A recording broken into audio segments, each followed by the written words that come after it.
সুপ্রিয় রাজশাহী বিশ্ববিদ্যালয়ের ভর্তিচ্ছু শিক্ষার্থীরা, আশা করছি তোমরা সকলেই ভালো আছো। আজকে আমরা তোমাদের উদ্দেশ্যে, তোমরা যারা ওয়েটিং আছো, অর্থাৎ প্রথম দ্বিতীয় তৃতীয় মেরিট লিস্টে যাদের কোনো সাবজেক্ট আসেনি, তার মানে তোমরা যারা এখনো অপেক্ষমান তালিকায় আছো, তোমাদের উদ্দেশ্যে খুবই গুরুত্বপূর্ণ একটি নোটিশ নিয়ে এসেছি। সেটি হচ্ছে, তোমরা অনেকেই অনেকভাবে জানতে চেষ্টা করছো যে তোমাদের পরবর্তী মেরিট লিস্ট অর্থাৎ ফোর্থ মেরিট লিস্ট কবে পাবলিশ হতে পারে সেই বিষয়ে। প্রথম দ্বিতীয় তৃতীয় মেরিট লিস্টে আসলে ভর্তি হওয়ার পরে স্বাভাবিকভাবেই বেশ কিছু আসন ফাঁকা হবে, এবং সর্বশেষ অর্থাৎ থার্ড মেরিট লিস্টে যাদেরকে কল করা হয়েছে, উল্লেখযোগ্য সংখ্যক শিক্ষার্থীকে কিন্তু সেখানে সাবজেক্ট দেওয়া হয়েছে, কিন্তু সেখান থেকে কিন্তু অনেকেই ভর্তি হবে না, কিংবা অনেকেই তাদের ভর্তি হয়তো বাতিল করবে। কারণ ইতোমধ্যেই গুচ্ছের ভর্তি কার্যক্রম শুরু হয়েছে, কিংবা আরো অন্যান্য বিশ্ববিদ্যালয় কিন্তু ভর্তি প্রক্রিয়া চলমান আছে। তো কেউ যদি তার কোনো পছন্দের ইউনিভার্সিটিতে কিংবা তার কোনো পছন্দের সাবজেক্ট যে কোনো ইউনিভার্সিটিতে পায়, সে অবশ্যই সেই ইউনিভার্সিটিতে চলে যাবে। ওই দিক বিবেচনা করে আমরা অবশ্যই বলতে পারি যে খুব শীঘ্রই কিন্তু রাজশাহী ইউনিভার্সিটি তাদের 4 নম্বর মেধা তালিকা প্রকাশ করবে, এবং সেটি একটি তারিখ কিন্তু তারা আমাদেরকে বলেছে। সেটি হচ্ছে, তোমরা যারা ওয়েটিং এ আছো, তোমাদের জন্য যে স্বস্তির খবর সেটি হচ্ছে,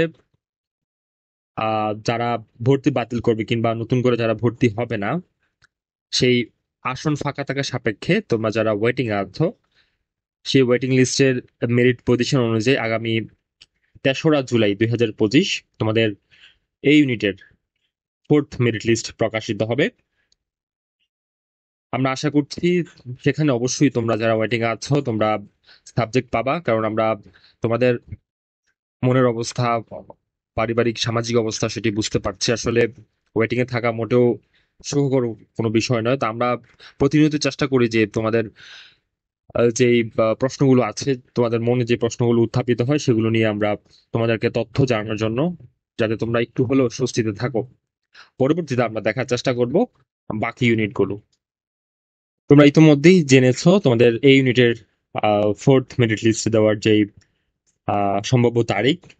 এবার আমরা দেখার চেষ্টা করব তোমাদের সি ইউনিট, তথা তোমরা যারা বিজ্ঞান বিভাগ থেকে পরীক্ষা দিয়েছো তাদের চতুর্থ মেরিট লিস্ট কবে পাবলিশ হতে পারে। তো এখানেও আসলে একই রকম ভাবে থার্ড মেরিট লিস্টে অনেকেই ভর্তি হবে না, কিংবা অনেকেই নতুন করে ভর্তি বাতিল করতে পারে।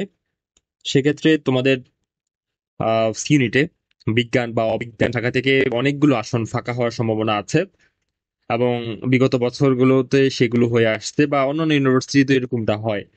যারা মেরিট পজিশনে আছে তারা সকলেই ভর্তি হয়, ব্যাপারটা এরকম না। তো তোমরা যারা ওয়েটিং এ আছো এই সি ইউনিটে, তোমাদের চতুর্থ মেধা তালিকা আগামী 5 জুলাই তারিখ প্রকাশ করা হবে, এবং সবার আগে তোমাদের এই ভর্তি সংক্রান্ত যে কোনো আপডেট পেতে তোমরা আমাদের পেজ এবং পাশাপাশি ইউটিউব চ্যানেলের সঙ্গে থাকো। এবং তোমাদের যদি প্রয়োজন মনে হয় তাহলে অবশ্যই চ্যানেলটি সাবস্ক্রাইব করবা। এবং তোমাদের চতুর্থ মেধা তালিকা দেওয়ার পরবর্তী সময়ে যেই সম্ভাব্য ভর্তির তারিখ, সেটিও কিন্তু এখানে ইউনিভার্সিটি দিয়ে দিয়েছে যে 8 থেকে 9 জুলাইয়ের মধ্যে সেটি হতে পারে। তার মানে তোমরা কিন্তু অতি শীঘ্রই যারা ওয়েটিং আছো, তোমাদের হয়তো আনন্দ বা খুশির খবর আসতে যাচ্ছে। সকলে ভালো থাকো, দেখা হবে নতুন কোনো ভিডিওতে নতুন কোনো সময়।